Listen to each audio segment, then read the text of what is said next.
Are there any signs on the back of these talks of any fundamental material shifts and changes, de-escalation from the Russians? Well, I think there's two separate questions there. One is if there's any fundamental shift, and the other is whether that's de-escalation. And on the first, yes. We've known for a couple of weeks that the Russians have understood that they had too many fronts open.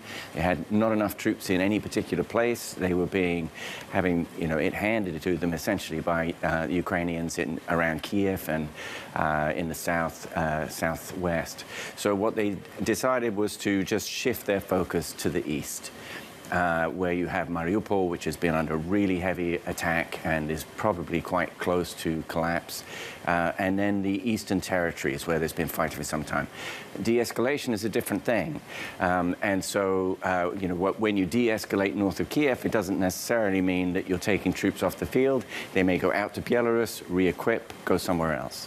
But Mark, talk to us about the intention. Do we understand that the Russian negotiators are they in good faith when they say they're possibly looking at a ceasefire, or is it with attachments? If the goal is still demilitarization, you say, right, I'll have a humanitarian corridor as long as the Ukrainian troops pull out, then it's not really a ceasefire. There could be ceasefires, plural, in the next coming months. If you think back to other wars, like the war in Yugoslavia, there was a ceasefire almost weekly at various times of the war, and that took years. Yeah. But this would be the Russians in good faith, so negotiating with the objective of possibly doing ceasefires. Well, I mean, when you say good faith, I mean, ultimately they have certain goals. The Ukrainians have certain goals. They don't match, and that's why you don't have a settlement. In the approach to it, there may be a ceasefire at a certain point. There may be a long pause at a certain point, a long ceasefire. It's very hard to predict, so you can't exactly say they're not in good faith, but the risk for the Ukrainians is extremely high that the Russians need this as a logistical pause to move.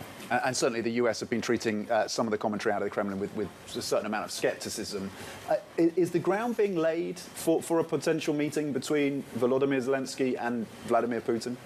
There was some talk of that, and I imagine at some point it will happen.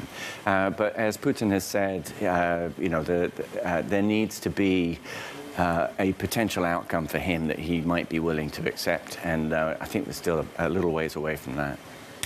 I know you're an expert in this, I mean, as much as anyone is. So how does this end, right? Is it constant shelling from the Russians, or at some point will it just be, part of the Ukrainian territory under Russian control? I really don't know. Nobody knows. The only thing I can say is that, A, it's unpredictable. Putin also doesn't know how it will end. But you can see the outlines of what the Russians want. And that is something that will be extremely difficult for the Ukrainians to give. It involves pretty much 20% of their territory being lost.